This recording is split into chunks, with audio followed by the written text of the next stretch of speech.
intake manifold na tinanggal natin. Yan. Ito naman yung air duct. At dito naman nakalagay yung ayan, yung EGR nya. Diyan nakalagay.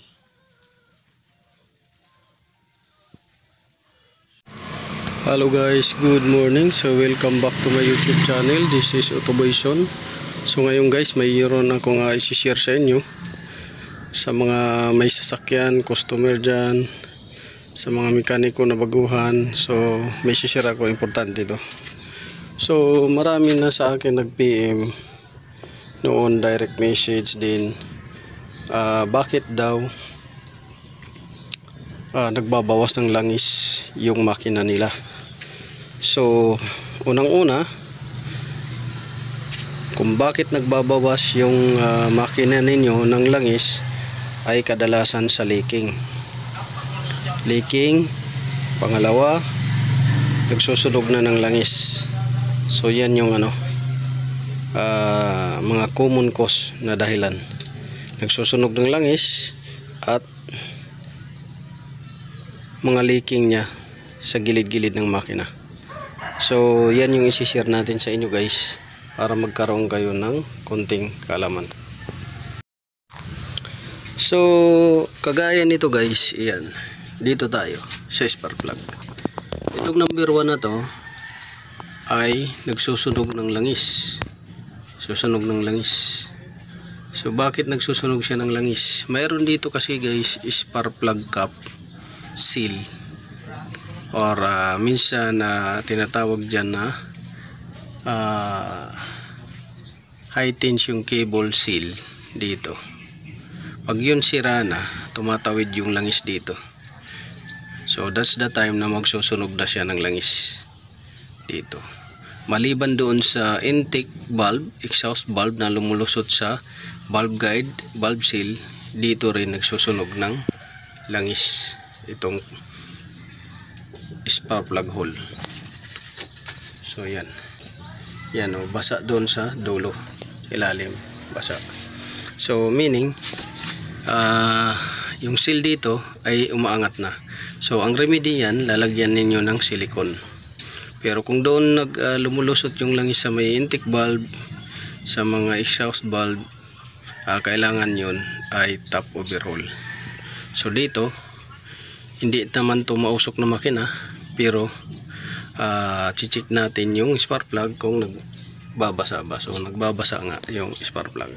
So yan yung mga common cause na So pangalawa, pagka dito guys, yan, gilid niya ng valve cover, pagka matigas na yung seal, ang remedyo yan, lalagyan ng sealant.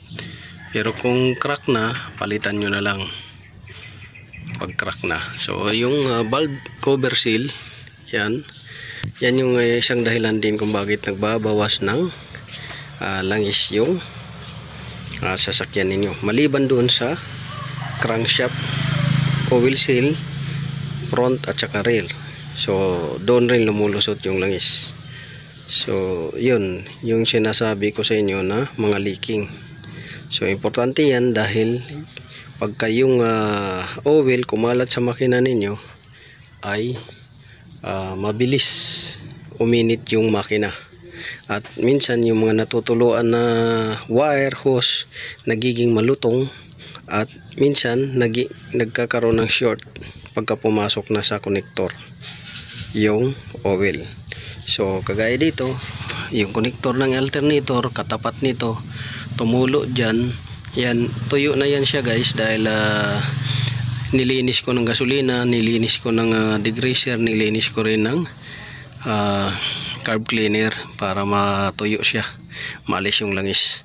So kagaya nito, pupunta doon yung oil, magsushort yung alternator, lalo na kung matamaan yung carbon brush nya.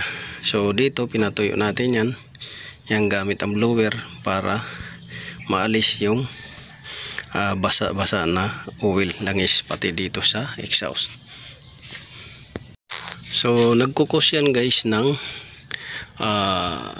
sunog yung langis, nagkukos din yan ng shortage electrical, nagkukos din yan ng overheating ng makina. Dahil pagkapuno na yung gilid ng mabilis mag-init yan, luluto na ng langis yung makina ninyo sa gilid. So kailangan linisan ninyo. Lagayin nyo na. Yan. Nilinis natin. So yan yung sinasabi ko sa inyo kung bakit nagbabawas ng langis. At minsan nagkukos ng sunog, nagkukos ng overheating, nagkukos ng shortage ng wire, nagkukos din ng palyado ng makina. So yan yung mga kadalasan na problema sa mga nagbabawas ng langis. Yan. Dito naman sa valve cover nya, ito yung sinasabi ko sa inyo na spark plug high tension cable seal. Yan, nagiging malutong yan, pero kung mahirap hanapin, lagyan nyo lang ng silicone dito, silicone, at salpak ninyo. So yun, para makatipid. So nandito yung gasket nya, valve cover gasket, at nandun naman yung mga accessories na iba. So yun yung bigay ko sa inyong tip na sa mga customer at owner ng mga sasakyan at mekaniko. Kailangan pag may nakita kayong leak, i-address ninyo sa may-ari na nagkukos yan ng sunog, nagkukos ng short circuit sa wiring harness, nagsushort din yung mga accessories, nagkukos din yan ng palyado, at nagkukos din ng overheating dahil bababa na ngayon ang langis sa oil pan, yung level. So hindi na niya malubricate, kasi ang trabaho ng langis guys ay lubrication at heat exchanger.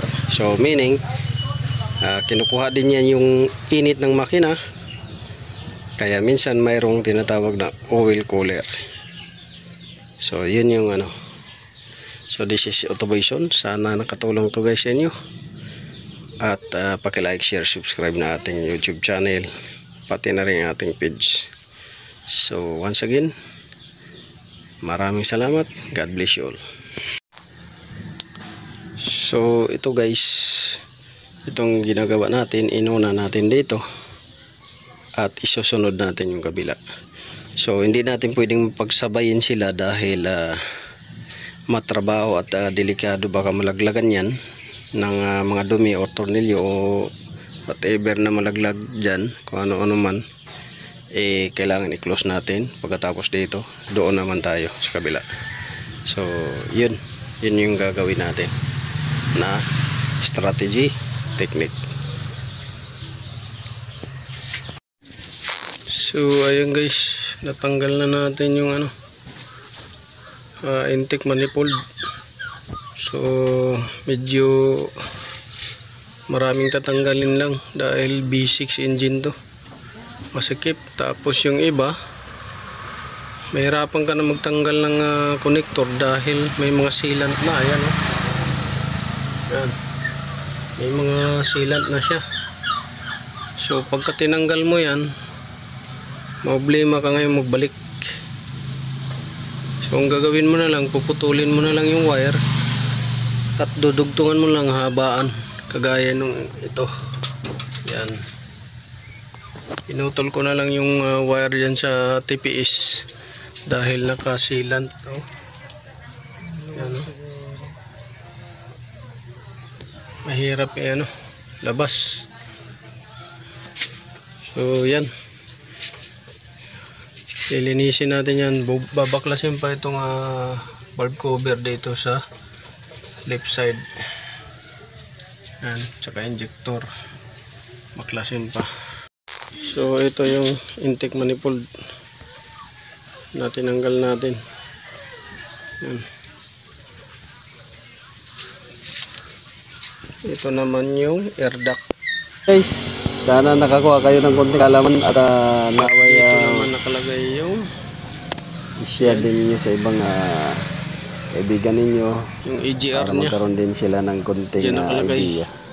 So ganun lang, pagpalyado at nagbabawas ng langis So silipin lilinisin yung, natin yan bago ikabit. pinakita ko. So this is Otoboyson. Maraming salamat. God bless you all. Lilinisin din natin to bago natin salpak. So yun, update ko kayo guys pag naisalpak natin dahil marami tayong lilinisin.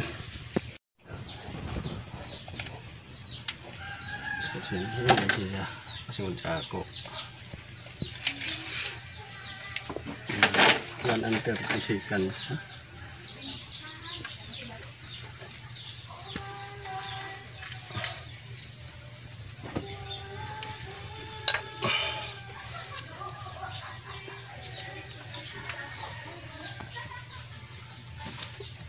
Different angles there rin. Itong good ito practice ano.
Tapos yan ito ay videohin.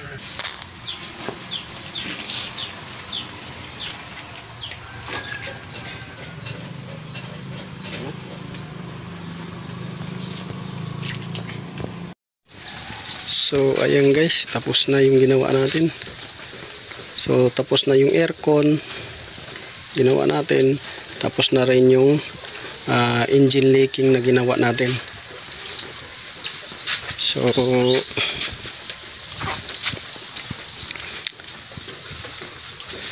So yung issue kasi nito guys, issue nito ay aircon, walang aircon. So ni-restore natin ang aircon, binuhay natin uli yung aircon nya. So from electrical dito hanggang doon sa loob, tapos compressor yan, piping, flashing, tapos lahat ng ginawa para sa aircon. Tapos yung leaking ginawa na rin natin dito, leaking. Tapos doon rin sa kabila ganoon rin. So yan yung mga ginawa natin dito, aircon at saka leaking. So may issue din to guys sa preno, may issue rin sa preno. So ang ginawa natin ay binuksan natin yung hydrovac, tinanggal natin at binuksan natin. So nireseal lang natin yung leaking, lagyan natin ng o-ring. Tapos ngayon ay okay na siya, pumipreno na siya. Pero may diferensya siya kasi yung ABS nya, ito yung ABS na wire para matrace natin kung umiilaw or gumagana yung motor, ito yun. So may problema sa ABS, hindi nagre-response yung ABS ngayon, kaya matigas. Ngayon itong hydrovac okay na, ni-repair na natin. So mayroon tayong existing na garden hose dyan dahil sinubukan natin na air test. So far okay naman siya ngayon. Ang problema lang niya ABS, kaya tumitigas yung preno. So yun lang guys, this is Autoboyson. So na-resolve natin yung issue ng aircon, na-fix natin issue ng leaking ng makina sa valve cover doon, at saka yung palyado, spark plug, pinalitan natin at nilinis natin yung mga sensor at saka yung mga wire na may putol or loose connection. So ngayon yung dito sa brake is na improve natin konti, although na yung ABS ayaw gumana. So yun yung ano, kailangan palitan, mahal nga lang. So okay naman siya kung i-preno. So yun lang, this is Autoboyson. So kung nagustuhan nyo to guys, mayroon kayong natutunan, don't forget to like, share, subscribe my YouTube channel Autoboyson. At saka pasensya na kayo sa maingay naming tuta. So God bless you all.